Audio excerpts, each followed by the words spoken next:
Joining us this morning on Studio 10 is financial expert Dale Gillham. Hi, Dale. Hello. Finance expert Dale Gillham from Wealth Within. It's nice to see you again. It's amazing listening to a professional trader who's doing what you're aspiring to do and hearing it firsthand. Too many people ring me up and say, hey, Dale, I want to make quick money, but it's not about getting rich quick.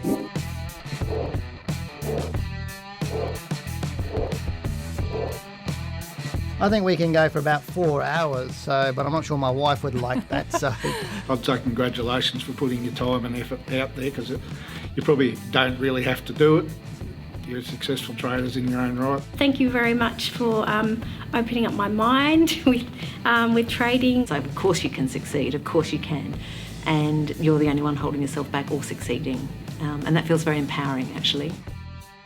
A quick reminder before the show starts that this live stream is an educational tool, and as such your personal circumstances have not been considered.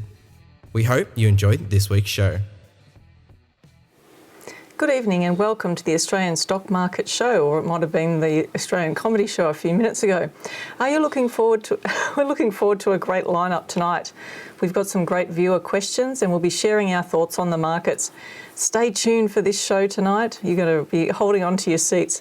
And the topic is how to make a living trading stocks and create a passive income. Now, before we get into the show, if tonight is your first time watching, we'd like to give you a special welcome and thank you for joining the show. We look forward to sharing many more evenings with you. Remember, our goal is to show you more about how to make money from investing and trading in the stock market and make your journey easier and safer by informing and educating you on the realities of successful investing and trading. Now, as mentioned, we will answer your most burning questions, trading or investing questions. This includes providing an opinion on where your favourite stocks are headed. Now, only if you ask nicely, of course. Each week of the month we rotate through different markets and share our thoughts on the charts. Hello, I'm Janine Cox and joining me tonight is Dale Gillham, and we're Australia's most trusted stock market educators. How are you going? There's a bit of impromptu in there. I know, you change that whole thing around all the time. I had no idea where she's going, guys. I really don't know where she's going. No, it was a bit of the comedy show before I came on. I had to put on my straight face really quickly. So I think I'm going to call you Elon, because I never know what he's doing with Tesla, so I'm never sure what you're doing. And you're looking at this script, I don't know. Okay. But it's been a fun week. I know. Has it?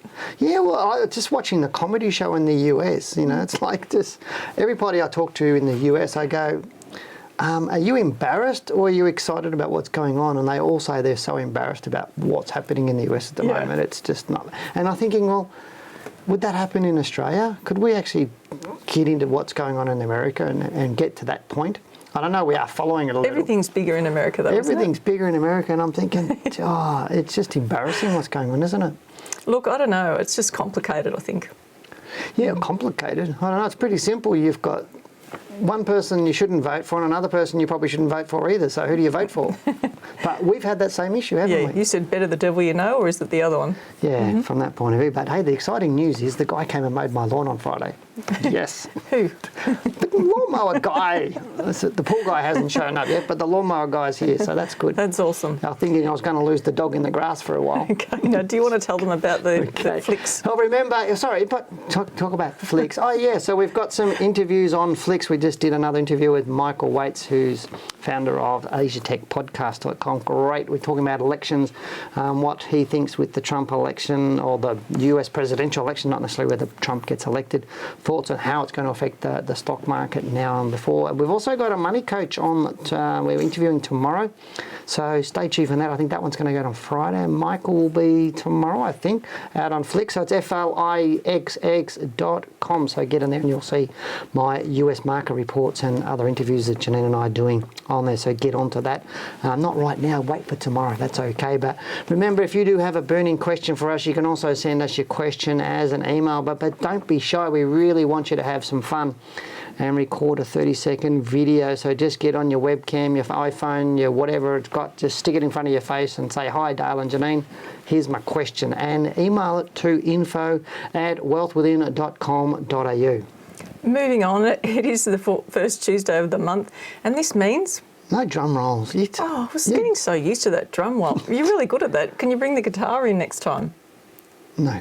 Oh, okay. Can't get him on that either. This is a serious show that we talk about the market, and you want me to play a musician. Yep. So. Okay, you heard it. We look at the Australian market, so let's get into the charts right now, shall we? That's probably a good idea. So let's look at the charts on the All Order. I talk about this pretty much all the time. I know, you must be bored of it now, are you? I am. Okay. I was bored of it 10 years ago. Okay, looking at the way that the stocks have been trading lately, some are going up, some are going down, some are sideways, and the market overall has been sideways, isn't it, really? So it shows what the bigger stocks are more likely to be doing. And, I mean, the fact that our market hasn't moved on since June says a lot, really. Oh, it is, but you're getting people out there. I know you're seeing that people, the market went up strongly yesterday. It's up a bit. It's up strongly today, but we're still not above the high of last week. And people are going, the market's on its way up. It's on its way up. It's like 2 days, and it's like, seriously? But that's what people are thinking. It was a big move on Monday, though. Yeah, but it was a big move. But it was like, was it an overreaction on Friday because Trump got sick? And obviously, the US market came out and said, it pushed the Dow, the Nasdaq, and the S&P went down on Friday, but not hugely. They went down 1.5, 1.6% basically. Our market went down a little bit further, and then yesterday our market took off because now Trump's getting out of hospital, and now we're up again today because the US market was up. So it's a copycat thing going on, but also talk in Australia of the stimulus package continuing. Yeah, stimulus package will mean the market pushes forward, but again, when is the stimulus package coming out? And obviously we've got the budget's going to be announced very shortly, so the Reserve Bank didn't put interest rates down, which is what we were thinking of. I mean, how do you put them down further than 0.25% anyway? It's like, let's just give us more money, But yeah, the stimulus package will stimulate the economy, but as you're seeing there, I mean, the market is sideways. It's sideways, but it's not the end of the week, it's early in the week, even though it's up strong. The market really would have to get back above around this 6,000, 240 points for me to... I'd agree. Before 50 I get points too excited. for me, yeah. So if it gets above there strongly and closes really strongly on any week, then it could continue to rise. But right now where it is, there's a risk to the downside because that this low of August was taken out here. In September, so because that happened, there's still that risk, and we'd rather the market come back and settle down. Yeah, I want it to come back more because then it's more sustainable when it comes out, and I have been saying the market could go up for 1 to 2 weeks before it falls away. So this is possible right now. It just depends on where it closes on Friday. That's I guess the alternative is if it does shoot through and start taking off again, then you've got to take a different position. Absolutely, and that's what it is, and that's where people say to us, well, hang on, the day you said it's going down, but now it's going up, or you said it was going up, now it's going down. You've got to prepare for both. You've got to prepare for both, and it's about what is the risk of being in the market right now and what is the risk of buying shares right now, and right now I think we're not sure on the direction, but I think it's a bit more down than up. That's what I'm thinking at the moment. But, but now, before we get into our first question tonight, I really want to thank all of those who sent an email in to us. Thanks for sticking your fingers on the keyboard and taking the time to send us an email. And if you've been meaning to send us an email, but you haven't for whatever reason, now's the time to get your fingers talking for you and shoot your questions in. If the earlier you send them in, the more chances are that they will be on the show. But please do that. But I think you've got the first question, Tony, haven't you? Well, this is exciting, isn't it? Our first email question is from Joe. Now, we've shortened most emails tonight just to try to get through a few more. Hi, Dale and Janine. I've been watching Elders for a few weeks. Its chart's showing a strong bullish trend. I don't own the stock, but I'm considering buying it. And I recall you mentioning it was looking strong financially after a period of poor results, and I don't understand PE ratios and other data yet. I need to work on this. Thanks, Joe. Good to do your research for sure there, Joe, and thanks for the email. Now, looking at Elders, we've got there on the screen, it has moved up really quite strongly. So I can't remember exactly when we talked about this, but it was some time ago, wasn't it? Yeah, it's probably about a month ago, I'd say. I thought it was even further than that. A bit further than that, I know, yeah. So I was thinking that it was just when it was pushing out of here, but I can't recall exactly when it was. It might have been earlier this year. And then taking off again. So it has moved up strongly. I think it looks really good. Still, if you're in this and you wouldn't be looking to sell it right now, you'd be wanting to try to capitalise on any upside, but just being cautious and having the nice trailing stop loss in place. But the reason I'm shrinking up the left-hand side of the chart is because I just wanted to get people to see the big picture and understand what this stock has done. Now, it doesn't mean that it could continue to go up all the way to the the right-hand side of the chart. It's not necessary that just because a stock's made an all-time high, it doesn't always mean that it's going to go up to those levels again in future. It's possible, but... well, it's a different stock now than what it was back in that all-time high, isn't it? It's a completely different share, yeah. So, I mean, the fact that that's changed, then you'd have to think, okay, it's bottomed out nicely down here and it's in a nice trend, long-term trend now. Yeah, I mean, Elders has really got back to its knitting, if that makes sense. It's got back to what its core businesses and, for many, many years it was highly unloved by the marketplace, but we're looking at the last few years, it's looking brilliant. And I do like the stock, I think it's great. And it's good that you're asking questions and it's good that you're actually saying, well, I don't really understand PE ratios and other things yet, but it is wise for you to go and understand those things. And I know the ASX has some great education on it that's free and just teaches you little stuff about that and free little courses. So just go to asx.com.au and just go to their education tab on the top of it, and there's some really basic courses there to help you understand all of that. And it's coming from the ASX, it's got to be good there, but it'll help you understand how the what is, and that they don't teach you how to trade. We do that. They'll teach you that about a what is, like what is a dividend, what is a PE ratio, what's a stock, brokers, those sorts of things. So, but go there and have a good look. But great question. Let's get to the next question. And this one is from, I think it's spelled, you say your name, Udi? Hopefully I've said that one right. Hi experts, I bought Flight Centre shares when it was $17.37. Will it go above this price in the near future, or should I sell it and minimise my losses? Appreciate your valuable advice, Udi. So let's bring up Flight Centre. Was it $17.37, did you say? Yeah, 17, yeah. Yeah, $17.37.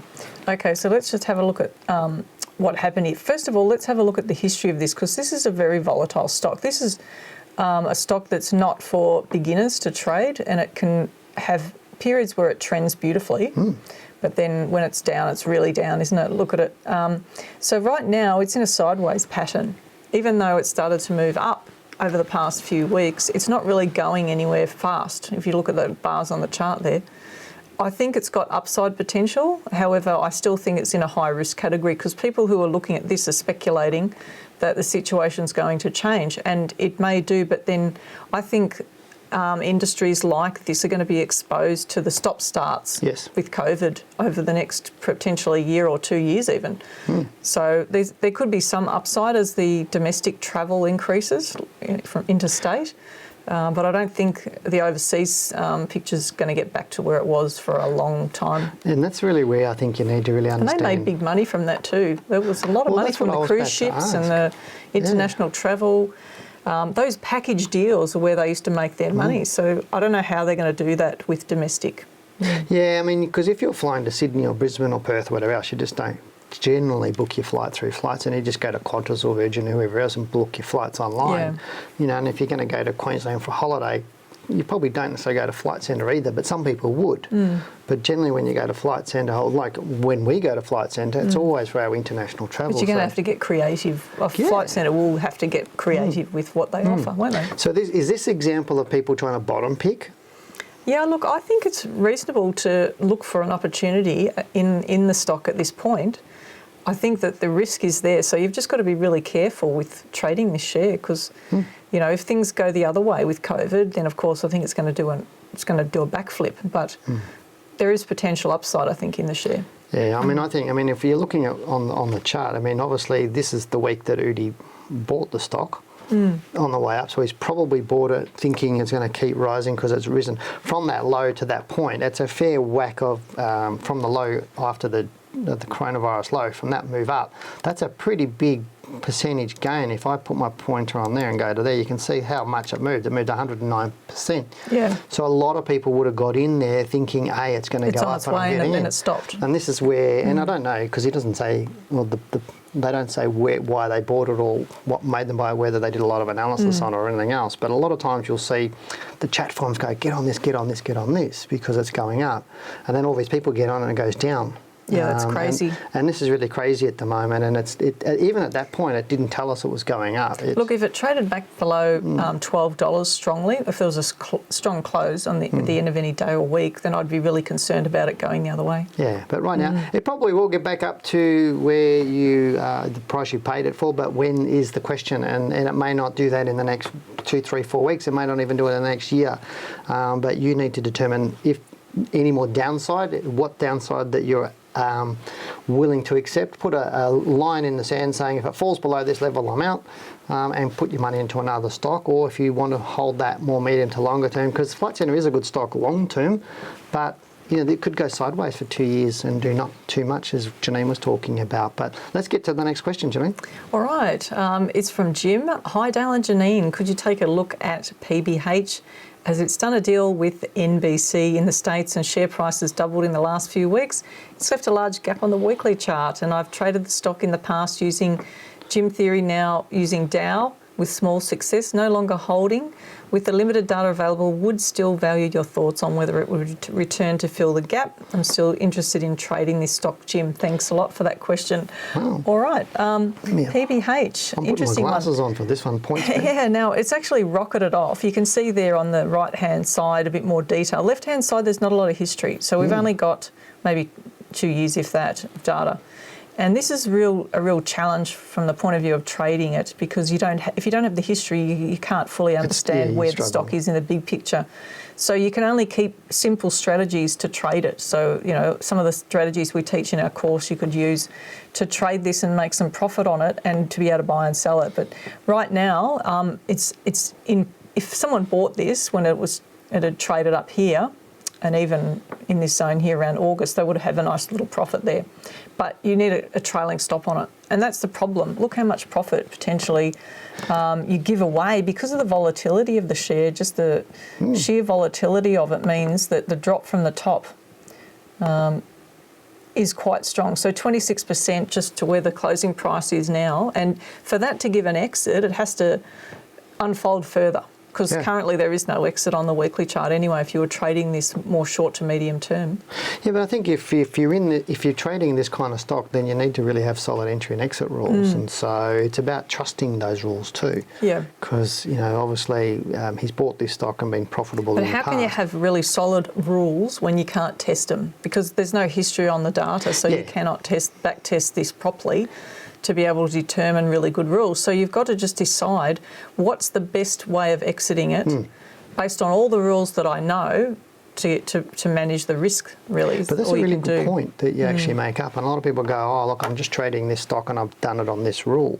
But then the majority of people that we find just don't test their rules. Or they go, oh, I did this last time, so it's going to do it again. Whereas when we're teaching students to backtest, we're not talking about backtesting it over 12 months. No. We're talking about 5 to 10 years. It just tells you nothing the last 12 months. Because it's just telling you some of the recent psychology on it, but it's about really having a really solid go. And I think a lot of people go, oh, I've just used this on it, it's worked before in the past. It doesn't necessarily mean to do that. They might have seen one trade on it work. Yeah.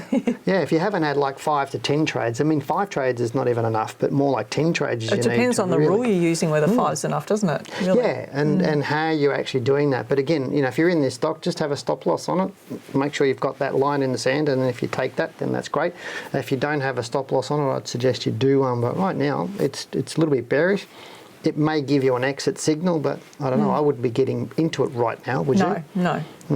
And it may fill that gap that you talked about. So, all right. Let's get on to the next one. We've got an email from Amar. Hi, Dale and Janine and everyone behind the scenes. Oh, isn't that nice? It's nice to say to the guys behind the scenes. They're waving at you, Jamar. They're saying, yes, give you a thumbs up. Can you comment on A2M for the rest of 2020, especially from quantitative perspective, including management departures, etc.? Do you want to talk about that? The answer is no. We're not going to talk about it from a quantitative perspective and that stuff. Janine and I are technical analysts. If you haven't, this is what we do. We look at charts. So I'm not going to get into the management and all that sort of stuff.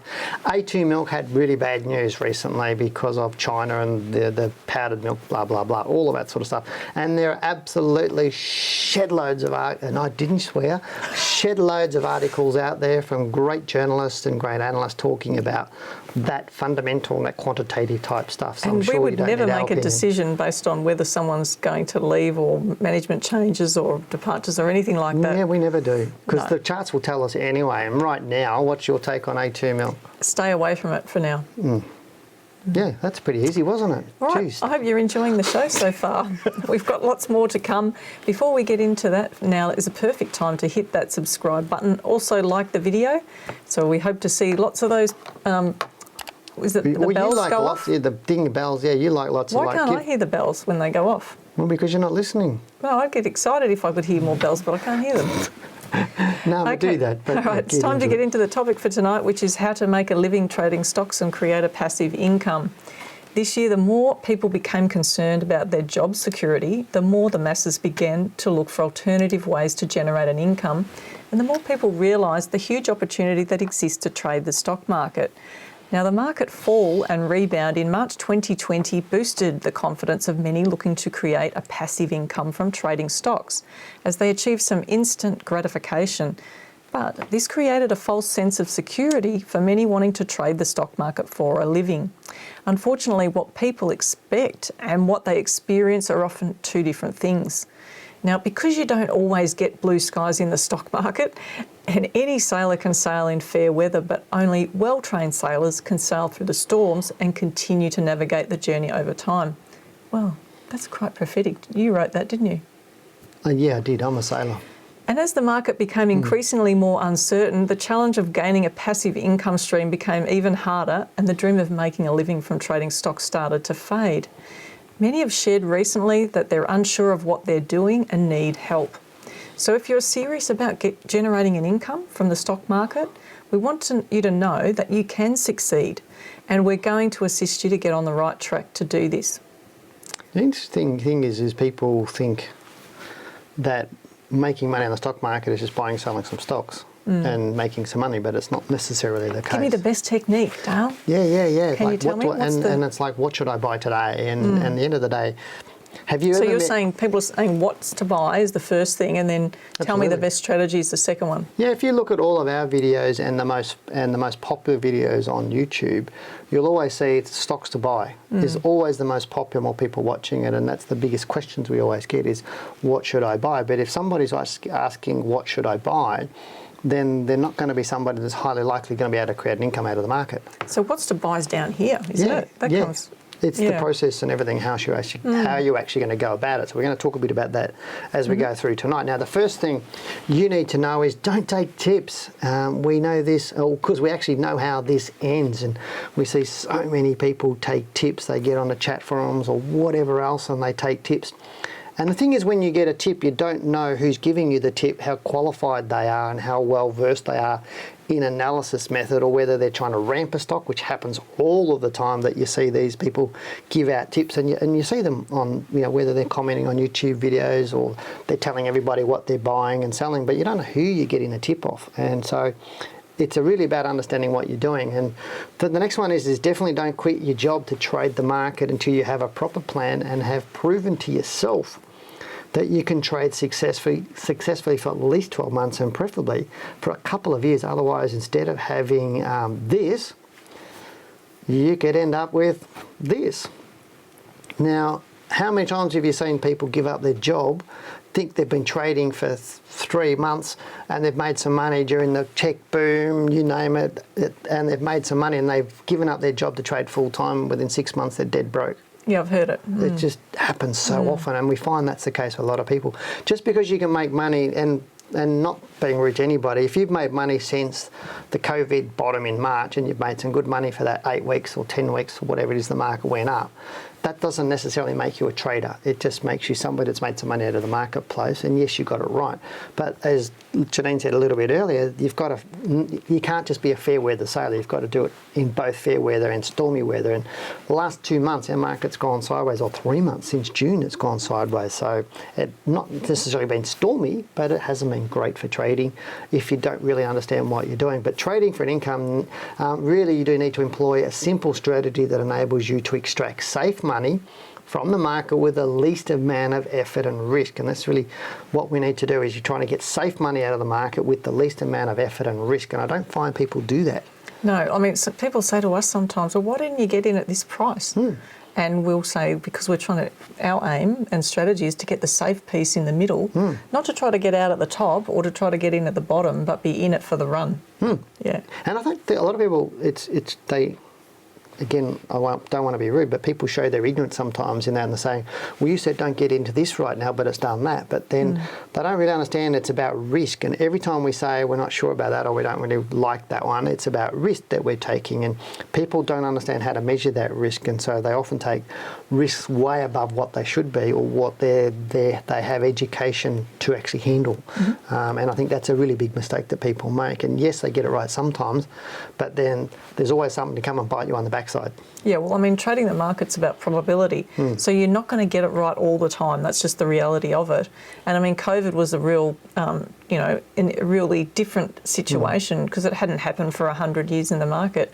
And so people are seeing this opportunity when the shares rise to get back in again, but they haven't been around long enough to see what happens after that. Correct. Now we're going to show people some PowerPoint slides that were done that we did for our students in a workshop 3 years ago. Oh, this was our Art of Trading in 2000 and I think it was 15 or... 3 or 4 years ago. 4 years ago. So it's only 5 slides. This is an hour and a half presentation that we did. So we're only going to give you 5 slides and they're reasonably high level. And in the presentation, it was to our students and graduates who have done our diploma course and our advanced courses, etc. So we knew what they already knew and they knew how to trade. So as we go through these, we'll try and explain it. Course as well. Like they could have done the short course. They were experienced and knowledgeable traders, and that's really what it was about. So they really got the depth of some of this sort of stuff. But we're going to take you through these 5 slides anyway and explain to you what we're talking about and how to create income streams from the marketplace. So do you want to take it over? I guess part of the reason for this presentation originally was because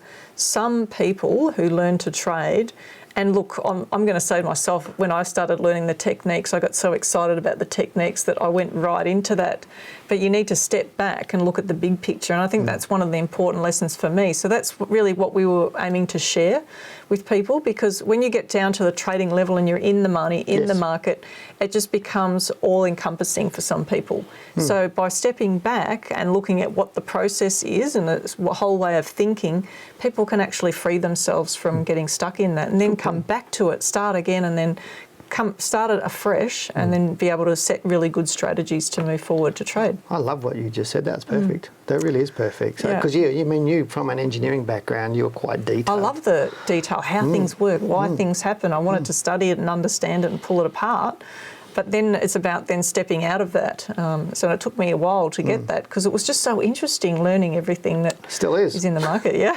So steps to success, okay? So you want to take it away onto the PowerPoint right now, yeah? Yeah, so this is really important. It's about knowing your why and really understanding your motivation and what your goals and dreams are for this. And what we get people to do is write a paragraph and explain and really put down, so what your vision is.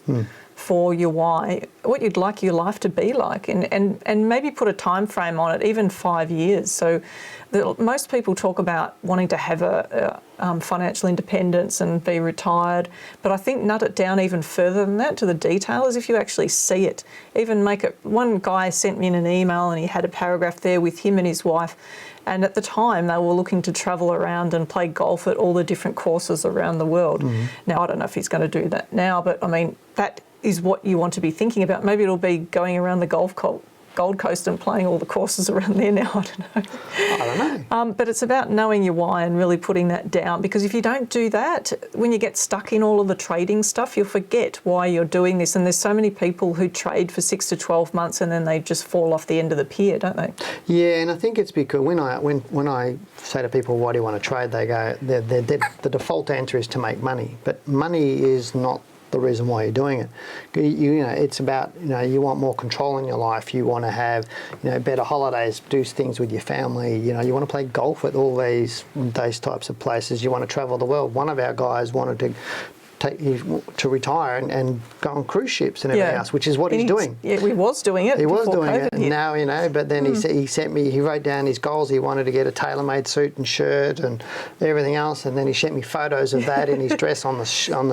He wasn't wearing a dress. No, his wife was wearing the dress. The way he was dressed in his nice suit. So, but yeah, that's the sort of stuff we're talking about is why. What gets you out of bed in the morning? And that's really what your why is, because unless you understand the why, you'll get stuck at every hurdle. Because someone says, I just want to make money. If you want to make money for an income, why do you want that income and what difference is it really going to make to your life? Be really clear about it. So that's really the first one. Okay, so that's why. So the second one is from that you need to write your goals. So these are the things, now, in coming through all of this, there are a lot of people that they sort of cringe and, do we have to do this? We want to get back to the technical analysis. Well, if you don't do this, you're not going to get from A to B. You're going to be stuck somewhere in Never Never Land. That's basically the way it works. So goals. What was that statement from Alice in Wonderland? When Alice says to the if you don't know where you're going, it's where you're going, I don't know. And if you don't really know... No, you'll never get there or something. You'll never get there. It doesn't matter much care. It doesn't matter much which way you go because you'll get wherever you want there anyway. Yeah, that's right. So there are all these paths on the drawing showing that Alice could have chosen any direction. Yeah. So if you don't know where you're going, how do you know you're going to get there? And the goal setting to me is just writing down all the milestones of what you need to do to get to where you want to go. Yeah. And it gives you clarity about what you've got to do. And then you can say, look, this is my goal is I want to earn $100,000 a year income from the marketplace. So then we break that down. But not everyone's good at this. But this is something that should have been nutted into us more at school. To me, okay, I could use mathematics to design a chemical reactor, but, did they teach people this? Can you design a chemical reactor, can you? I'm not getting you upset, that's for sure. But let's keep going. But the goals need to be really specific. Right, and they have to have a date attached to them of when you'll achieve it. But everyone gets hung up on those dates. You can change those dates. If you get to the point and something happens, that's fine. Just make sure that you have the goal to walk towards. I know I talked a lot about this with Michael Waits on Talking Wealth one last week. So people, if you saw Talking Flicks, will that help them?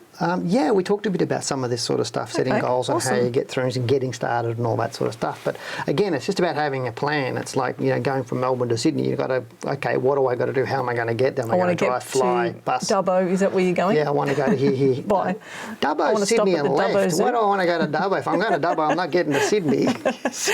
All right. Know your geography, girl. It's a long time since I've driven up there. Dubbo's a nice place, by the way, too. Yeah. Knowledge and experience in the market. So that's really important, isn't it? So, absolutely. You really need the knowledge. So it's about, we talk to people about doing the courses, okay? So it's about having the structure around the learning that you get.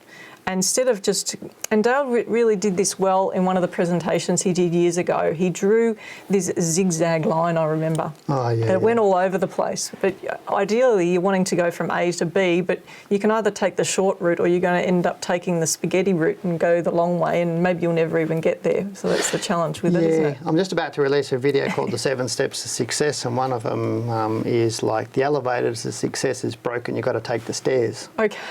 So, because it really is about that. It's about gaining the knowledge and experience. And you said it right at the front of this is where you said what people often experience is not what they expect. And it's because some people are saying, I'll get in the market, it'll be easy, I'll make a lot of money, and then I'll be able to retire quickly, blah, blah, blah, because I've seen other people do it. I've heard stories or I've watched these fancy ads on YouTube that come up in front of my videos of these people having these lavish lifestyles. I must be able to do that. So they've gone into it without the knowledge and understanding. That's the problem, isn't it? Correct. And you've got to, and I don't know how many times we've said it to the students when we've done live workshops and things like that, said to them, you have to earn your right to be successful. And earning your right is getting the knowledge and experience and putting the time in to earn that right.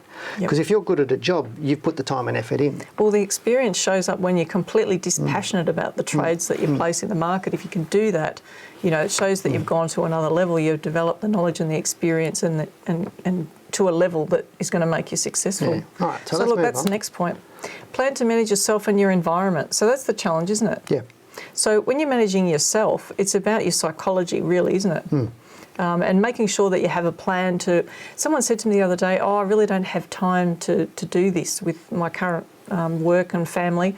And it was about organising him to be able to get up on a Saturday, maybe get up an hour earlier than the family, or maybe the family go out for a walk and then you spend that hour just focusing on that plan to manage yourself and your trading. Well, it sounds the reason. If you want to replace your income by trading the market, How do you earn your income now? Most of the time, you get up in the morning, you brush your teeth, have your breakfast, get in your car, go to work. You work for 8 hours for somebody else to pay you whatever they think you're worth, and you go home again, and then you go and watch TV. So you're doing that anyway. But you're doing that anyway. But you expect to make an income from trading when you're only giving it half of your attention, and then when you can fit it in around everything else. And it's about managing that environment, saying, well, I want to be successful, so I'm going to allocate this much time every week and be diligent about that. And, you know, you don't become a successful footballer or anything without planning it out and managing the time. Think about the dedication that they put in. They're incredible. So that's what we're saying here. So the next one is the strategy. Yep. The strategy is important, but notice how it's the fifth one down on the list.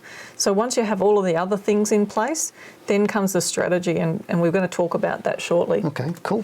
System for measuring performance, just to see how you're going. Spreadsheets are always great if you know how to use a basic spreadsheet to track your trading. When we're bringing people through the course, we're teaching them to log the trades, to actually put a spreadsheet together to record the profit and the return they're generating. And it's also part of your back testing as well, because as the stock continues to unfold on the chart, then you're updating your back testing to keep it up to date, so you know the strategy. If you can't measure it, you can't manage it. If you can't manage it, you can't improve it. That's correct. And then take massive action. You were talking about this today. Yeah, that's what it's one of my mentors said to me, Dale. He said the way successful people become successful is they take more action than everybody else. They fail more than everybody else. They get more no's than everybody else. And we know that. And it's about taking that massive action, because without action, nothing actually happens. What about Sue? Remember the effort that she put in? She used to come to every single workshop that we ran.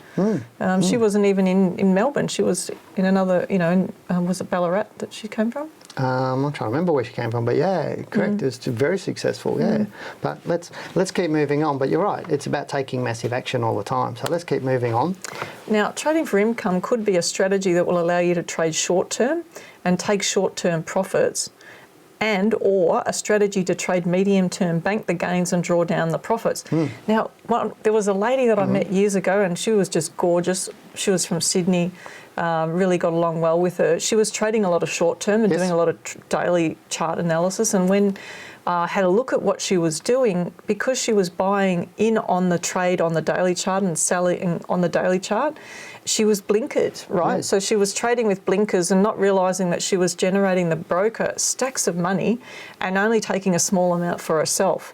Where I said to her, look, just take the entry on the weekly chart, and then look, if you really want to take the trade on the daily to get out, then do it. Otherwise, look at the weekly to get out and see the difference that makes over the history.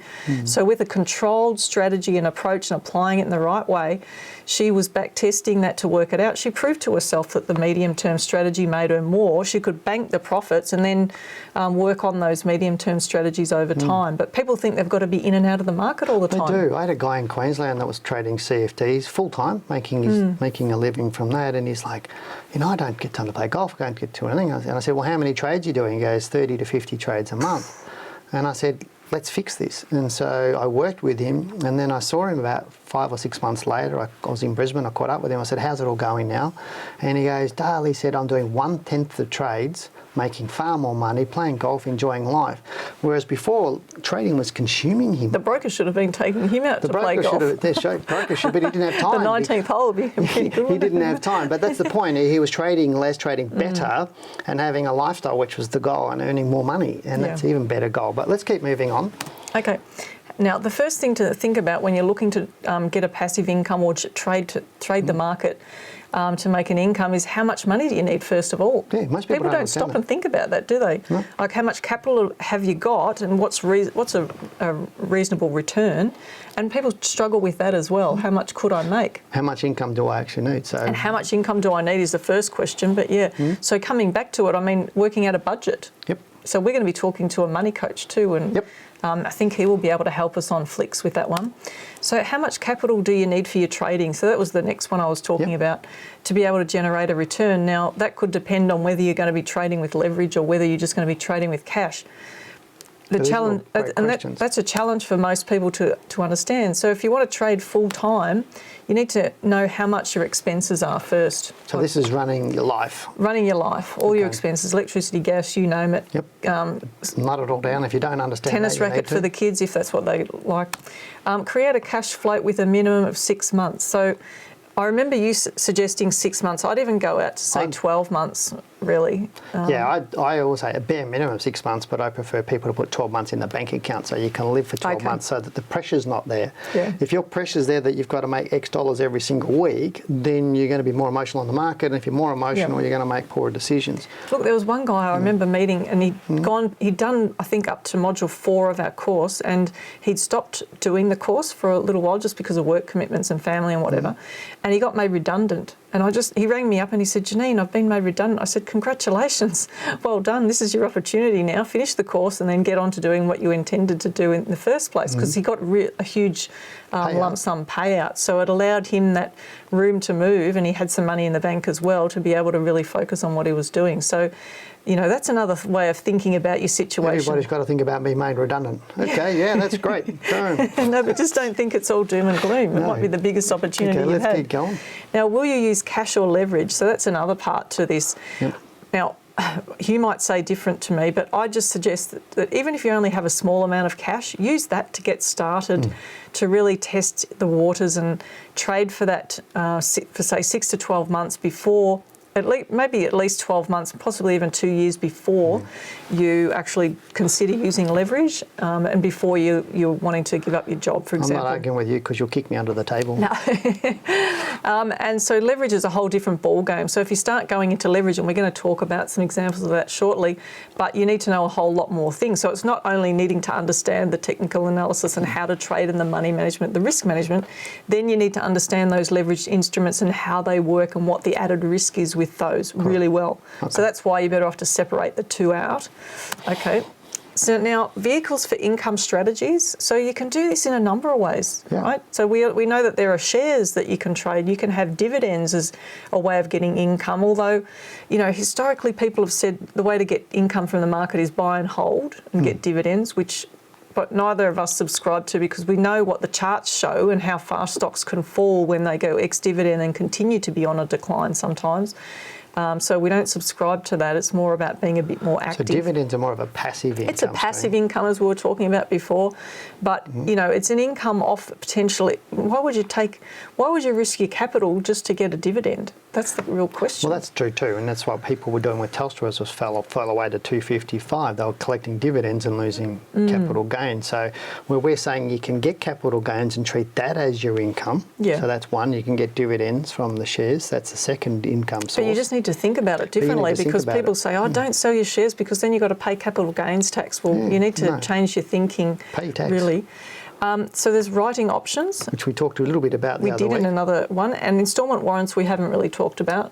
No, but they're a structured type of product which can get you really good income streams if you understand it. And you can work on those with a broker, especially if you're a retiree or somebody with a large portfolio. You can use instalment warrants because it's a form of leveraging that will get you income. But you need a good broker who's not just going to push trades at you. Yeah, and there are some good one of those older style brokers. You're not necessarily your cheap and cheerful ones that are just transactional. If you go to some of the bigger, older brokers, they've got experts in them to actually help with that. And the ASX have some really good brochures on options and warrants. And we know Graham at the ASX runs really good courses on options, so that's one place to I actually told somebody to go on, get on the ASX website and get the options broker. It's brilliant. Yeah. It's really good from that point of view. Now, CFDs is an area that we like because we think they're quite simple if you do direct market access with CFDs. So what that means is that it's actually contract for difference. We've talked about it on one of the other shows. Yep. And this is actually replicating the movements in the share price. So that's something that you can look at. I won't go into it more right now, but we do have a course on that as well that follows the diploma course. So that's something to think about. Yeah, but all of these things are what, not how. It's a what. Yeah, and this is where people get stuck. They think, FX or stocks, or can you teach me trade options? They're just vehicles. They're just a product. They're not how you trade. So you don't necessarily learn how to trade options or learn how to trade CFDs. You learn how to trade, and then you. So what you're saying is you need to do the course, right? We need to learn how to learn how to trade. Yeah. So you need to get the knowledge, build the skills as you're learning that, and then get some experience putting that into practice in the market before you even go into some of these vehicles. Yeah, and then the vehicle is just what you choose to do. Yeah. That will take you from point A to point B. So just quickly, the strategy could be dividend income and or capital gain. So that's one. looking at the trade term and direction. So you can actually trade both up and down. So when the market's rising, you can make profits, and when the market's falling, you can actually make profits as well. So if you trade vehicles like options, CFDs, you can actually use that as a strategy to trade both ways. Now, you might have different rules for trading in either direction. The techniques are really important. Very important to have good, solid techniques to trade with and to really be comfortable with them. And you only get comfortable with them if you're doing this over a period of time. And risk management, I left this till last because this is something I wanted you to really remember. This is so important. If you just have the risk management in place, that's like 50% of what you need to know. I mean, that's critical. So setting the stop losses and the money management side of things with structuring your portfolio, you can make a big difference to your returns over time. But particularly for when you're doing short-term trading, where you might be trading, a few weeks or a few days or weeks, this is really critical. I 100% agree with you. 100%. And you'd have a different strategy for this as to what you would choose for your medium-term approach. I totally agree with you. All right, so that's really a wrap. Now let's get into some more emails, shall we? Before we do, remember to hit that subscribe button and tell us, what you think of the show. And whilst you are, give us a big, whilst you're there, give us a big thumbs up. Is that a bit Aussie? No, it's a bit, yeah. As long Actually, my thumb's a bit worse for wear. As long as it's your thumb. I had an attack of the peeler. So first of all, I got the lamp that hit me on the nose and I had a black eye. And everyone thought Dale punched me in because we joke about that sometimes. I shouldn't joke, but it's just a bit of fun between Dale and I. I've been friends for a long time. Now I've got the peeler. It's generally you punching me. All right. It's your question. It's my question now. So we do have a question from Tony. Thanks, Tony, mate. Hi, Janine and Dale. I have a question for you that may help a lot of people. I've been watching your show for a while, and you always say to have a stop loss to protect the downside. Now, I bought Meso Blast at $4.40, sold half my stock at $5.50, luckily. Still, I had a stop loss in the market at $4.90 to protect my gain from my remaining stock. Now, last Friday, the stock dumped 37% on company news and my shares sold for $3. Is there anything I can do in future to protect against this? P.S. It's hard to see the screen due to the tears blurring my eyes. I love this email. Thanks, Tony. That was a really good email. Yeah. I did talk a little bit about Meso Blast yesterday on my market wrap because somebody else asked about it as well, and I said to watch this. But there's a couple of things here with Meso Blast, and if you look at this, it's massive. Do you want to show the whole history of the... Yeah, I'm just going to bring it up. This is Meso Blast. It is a very, very volatile stock. As you can see, it moves up and down. This is a trading stock. It's not a buy and hold stock. It's not a hot stock for investors. It is very much a trading stock. Now, I've quickly gone to the daily chart because I thought there's no point even looking at the weekly. No, that's fine because, again, so what we're looking at here is what he's talking about is here from Friday's close to Monday's open, it was down 41%. At one stage it was down 44% and it closed at 37%. So that's what he was talking about. That's Friday's close down the bottom, was it? The bar on the bottom? No, where it is now, that's the open. So it's basically down 37%. But have a look at this. It closed there that day. It opened up 48% that day. So that was only 14th of August. If I go back, if I click on here and go over here, from this low there, it opened up 23%, closed up 35% on that day. If I go to this one, and it opened up 46% on that day, and we're talking about in April, and I can go back and we can see more of them where this stock will do that sort of stuff. If I look at that there to there, we're talking about 6% between a few days. It's up 20%. It's different now. It's changed a lot more volatile. It's a little bit more volatile. Just a bit. Here's one closed here. Just quickly go 40%. To the right. But, that stood out like the proverbial in terms of the huge gap that was there on the daily to be filled. It was glaring that it was going to fall back there at some point. Correct. There's some rules around why you're doing it, but my comment is more if you're going to trade stocks and you want to take those upsides where it's 40% up, then you're going to get hit on the downside as well. So can you protect yourself from that sort of stuff? No, you can't. It's just suck it up, princess, and not being rude. If you're trading those stocks, this is part and part of trading. You've got to do that. That's a new saying from you, isn't it? Suck it up, princess. You're trying to come up with a new saying so you don't have to swear, aren't you? Yeah, I am. And so you don't pay me more money. Just ask the next question. Okay, the next email is from Hema. Hey guys, it's Hema again, and yes, you guys pronounced it correctly. Oh, thank you. Will the upcoming rate cuts benefit companies that manage and own industrial properties? 2, could you please do a technical analysis on Cube Holdings and CIP Centura Industrial? Are they in a good buying zone? Did you want to comment on any of that? On which bit? The first bit. No, you can. Look, I would really like to stick to the chart, so I was hoping that you would talk about that. I only want to look at the charts. Well, so do I. Look, perhaps we'll just look at the chart first. Look at Cube. So looking at Cube Holdings, we can see there... I like this stock. Yep. We can see the history of the stock now. If I can go right back to the start there, which maybe you could do that for me. Great. What do you want me to do? Just go back to the start of the data. Yep, thanks. Okay. You've got the mouse. So looking at it there, it's really done nothing but go sideways since 2014.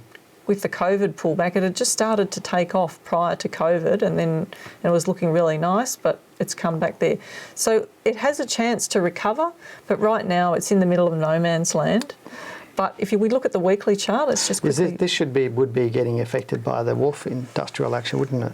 Look, I'm not... Because this used to be Patrick's. Yeah, but I think anything to do with transporting goods right now, it's been challenging, given that there hasn't been manufacturing's being challenged. And so it's not in a buying thing for me? It's not in a huge buying position for anybody at the moment. So looking at the stock, it'd need to trade strongly above 290. Could see a further pullback, somewhere between 230 to 240 or thereabouts. Yep. On the downside, there's a real risk for that. But if it actually does trade above 290, then it would indicate that it's more likely to start pushing up again, which would be good. I agree. But that's the thought on Cube. Have we got time to talk about that? We've got to go to the next question. He's Sorry about that. I'm going deaf in one ear because I'm getting yelled at to keep moving on. But this email is from Sean. We've actually shorted your email, Sean, so I apologise for that. Janine did it. Hi there, Dale and Janine. I studied with you guys some 12 years ago. Wow. At any rate, I recently left that in there because I wanted to see a reaction when you gave it to me. Thanks for that. Going back 16... Well, we've been doing this for over 18 years. I know, doesn't that make you feel old now? And we've been accredited for like 16 years. You're not going to answer that question, are you? No, I'm younger now than what I was then. But anyway, let's get back to Sean, okay? Okay, Sean. He says, I recently entered a short position on Rio after the stock had confirmation of its triple top reversal on the weekly chart, as you can imagine. I'd like to extend my profits as much as possible before it bounces back. I've done some back testing and it seems like our theory exit on the daily works rather well, but as I do not trade the stock often, I was just wondering about your thoughts on trailing stops and perhaps a short review on Rio in general. Fantastic. So first thing Janine's going to tell you to do is back test. Really? That's what you're going to tell him to do? Exactly. And try your luck with Rio because, I mean, is it quite a challenging stock? It's a good stock to trade. Good choice, really, I'd have to say, on Rio. Correct. I like the share, but it has been on my list, as you know, for if you've been listening over the past few months, for stocks that have the potential to fall. So BHP and Rio, I've been hoping that they will come back quite a way. Now, it may find support where it is now, and try to push higher. If it gets above 104, then it could be running. So we've got a potential exit there if people are holding the stock. Yeah, but he's doing a short position and he wants to he's trading it on a daily. But chart. you didn't let me finish. Oh, sorry. When people trade long and short, basically the exit for a long position is the entry for the short position.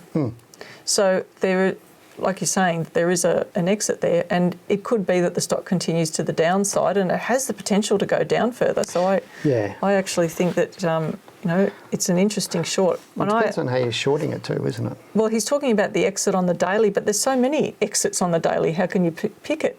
Yeah, but he is shorting, and how are you shorting it? Whether it's CFDs is going to be different than doing short selling the stock. Yeah. So there's different rules around that. So exactly. It's about having a tight stop loss on it. So at this point in time, it looks well, it's like got the potential to fall to around $84, $86, but the question is whether it's going to do that in this move. Now, you'll know pretty quickly if it starts to fall back below $92, $93 that it's going to keep going down, I'd say. Yeah. Cool. Yeah. Right. Well done, Sean. So now, we've got another one from, this email is from Vinay. Hi Dale, I have read your book and aligning my portfolio based on ASX 20 stock. Could you please review ALL and advise as per your recommendations? I've started very small amount trading to learn more. I've bought 200 of these at $29.90 with a stop loss of $25.10 and an exit around $34, $35, or when it shows weakness on the weekly, monthly charts. I've got all that, I think. Thank you so much for teaching and your help, Vinay. So Aristocrat Leisure's a really nice stock. Interesting. I can't remember exactly where he said his stop loss was. I wasn't watching. But look, I mean, if the stock's trending up, then of course you would go with it. If it actually starts pulling back, the problem is that people often set the stops really tight. Yes. And it's possible that sometimes people set stops as a profit stop rather than an actual proper trailing stop when the stock falls away, allowing it to have that pullback. Yeah, so his stop was at 25.10. So if we look at that, I'll put a... so he's using... So if he's bought in somewhere around about there and he stops at 25.10, which is around about... So 15%. So yeah, so he's around following about 15%. exactly So your he's book, following the book, so that's perfectly fine. So we're doing rough figures there, so that's pretty good. And I'd stick with that at the moment. I think it looks all right. I think it looks like it's moving up okay. I mean, you might get a bit of weakness over this next week or two if the market does indeed fall away a little bit that we're expecting. But at this point in time, I think it looks quite nice. Okay, let me ask you this question. If the stock came back to around $26, would you just get rid of it? It depends on the view. Like, he doesn't actually say whether it's a medium or short or long-term view, does he? No. But I would assume he's doing more medium term, given he's following the top stocks and following what's in the book. Because to me, I think the picture would change quite a bit if it started to get back to there, and I would seriously consider reviewing that. I'm not giving personal financial advice here at all. You do every day. No, I don't. I'm just suggesting, like, if I was looking at this share, if it had started to come back to that level, and it's nice that the stop loss is actually close to that low there. I think that's really good because it gives the stock a bit of room to move. But I think if it started to come back around this zone, I'd be concerned about it. I really would. Oh, look, you would. But at the moment, it still looks all right. It looks okay. Now, could it go up to $33, $32, $34? I don't think it will in the next week or two, but I think probably towards the end of the year it'll be doing really well. Yeah, okay. It does look all right. It does look all right to me anyway. But let's get on to the next question, and this one is from, you give me the tough names, Abhaya. Hopefully that's how you say it. I do apologise, I've got it wrong. Hi, Dale and Janine. Please give us your insight on WSA. Brought at $2.12. Is reverse demerger happening in the ASX? Please explain. Thanking you, regards. Abhaya, reverse demergering. Now, do you want to answer that first or look at the stock first? Reverse demergering. Yeah, that's actually when they don't... So you've, on the stock market, they can actually raise capital by an IPO, initial public offering. Yeah. Or they can actually, and I think it's like coming in through the back door to the stock market. I know you can do a backdoor listing. Yeah, this is like having a shell company. Yep. Where it's an existing company, public company, a shell company, and they can actually come back into the stock market without going out to an IPO. It doesn't take anywhere near the amount of time. There's not... So you're talking about the same company? Cost.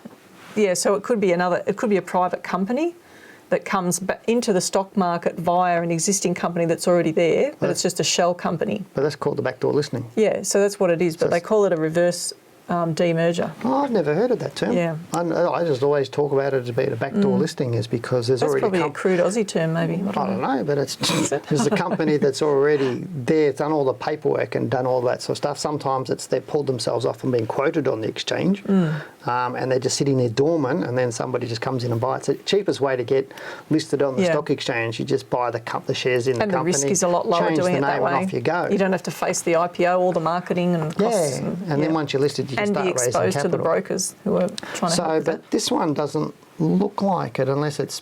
I mean, it looks like it's been trading for a while, doesn't it? Look, I think it looks great from a monthly perspective. Look at the support underneath there at around that $2 mark. If it manages to trade up really strongly and head back above 250, 260, then it could be well on its way to going higher. Yeah. So I think if it holds there, I think it's got potential. I wouldn't be trying to buy it now because it's still trying to prove that whether it's going to rise or fall. Whether it's going to rise or not, yeah. But yeah, it's got potential. Cool. All right.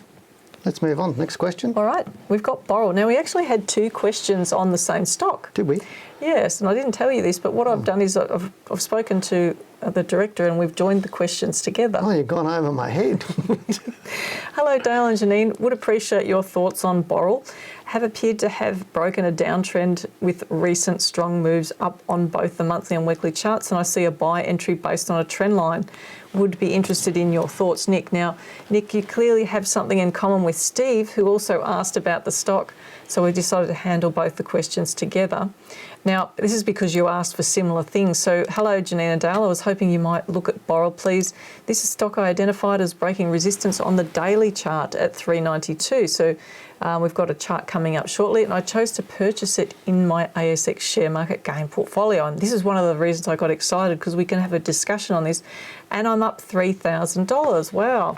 I've kept a watch on it in real life and have noticed it has now broken the weekly downtrend line that has been in place since around February 2018. If it closes out the week above this line, things could be looking good. Now, these trend lines, for people who are new to the show, they're in Dale's book. So if you want to understand that, the best place to go to get started, to get an idea on this, is How to Beat Your Managed Funds by 20%, and also Accelerate Your Wealth. It's Your Money, Your Choice, and you can get those off our website. The book's actually free, the How to Beat Your Managed Funds by 20%. You just pay the postage. I just looked at the chart there, and I can see that it's above the trend line on the monthly, just trying to poke its head above it now, but it's really stretched there on the weekly chart at the moment. So there's a potential for it to meet a bit of resistance around that 5,520 mark. Has it finished its run? That's, for now, that's a possibility. Yeah, I think there's a lot of resistance around that area, isn't that 5 to 520? And yeah, it is closing above the monthly, trend line on the monthly on the monthly chart. That's a really, really good sign. It is a more volatile stock. It is all over the place. You really do need to know what you're doing. Yeah, it can be quite risky, because it can often just, if we just have a look at how this stock trades, I'll just bring up the monthly chart. The way this one works is it tends to go up for a number of months and then just literally drops for 3 or 6 months. Like it, here we go, we have this rise up over a number of months and then a fall, and it nearly wipes out half of what it made or more. Again, same thing, it rises up for a number of months and then down it goes, up, down, up, down. It's just that sort of a stock. Yeah, and currently we're seeing, here's 1, 2, 3, 4, 5, 6. Same thing. A bit month up. So based on what we're seeing through here, it doesn't spin 5 and 6 months going up for too long, does it, before it falls away? It did the same thing after the GFC. Yeah. There was that strong trend down. It rose for the same amount of time and then it just spent the rest of the time falling. So that's why it's a bit risky. Yeah, so what we're saying is whilst it may rise up a little bit in the short term, I think over the next 1 or 2 months it's going to come back down again. It's going to come back down to test this support across here. So, look, in terms of his trend line on the monthly, it was pretty right. As far as the weekly's concerned, look, you know, there may have been a trend line down here strongly, but there wasn't. You checked. It's really hard to get something down there, isn't it? It's not. But there may be an uptrend line underneath all of this now. Yeah, but the second person was more referring to the weekly trend line being the same as that monthly one. That's why. Okay. And you can't do that really. Right. But anyway. It's more. It's you'll understand that. If you're interested in trend lines, study the course. That's where you're going to get that first-hand, really solid understanding of how to apply them, because we're going to move into a phase eventually in the market where trend lines are going to become really important to trading again. Unfortunately, we've come to the end of tonight's show, and thank you for your questions. We hope that you've enjoyed the discussion tonight. Thanks for participating, and remember, your questions are important, so don't let them go unanswered. Also, if you have a topic that you would like us to discuss, send in your ideas and we'll have a look at your requests for our upcoming shows. Now remember to hit the subscribe button and like the video. Janine loves it if you put the big thumbs up as well. And also remember to share the video of tonight's show on your social media with your friends and colleagues, so to really help them get informed as well. And as the participation grows, we can deliver you more interesting and informative topics. Now also, remember to put the show on your calendar, as we will be back here right here on YouTube live every Tuesday 7 to 8 p.m. If you want my US market takes, that's on Flix, flixx.com. So we do that every single day. And also the interesting subjects that we're talking about at the moment on Flix. Flix.net. .net. .net, I'm going to get in trouble. Say that again. flixx.net. Okay, if you'd like to have your questions answered on the show, either send your question in an email. Remember, a video question has priority, and you can reach us by emailing info@wealthwithin.com.au and type in Wealth Within Live in the subject line. You must do this by 3 p.m. Tuesdays to get into that night show. Can I ask them a question? Can I say, Post down below, when you're watching this, post down below the hottest stock that you think is going to be on the market for the next 3 months. So that's the challenge, the question. What stock do you think is going to be the best performer in the next 3 months in the Australian stock market? Now, we really hope everyone has enjoyed this show tonight as much as we have, bringing to you, as always. Thanks for joining us, and we hope to see you again next week. But for now, goodbye, good luck, and good trading. Good night, everyone.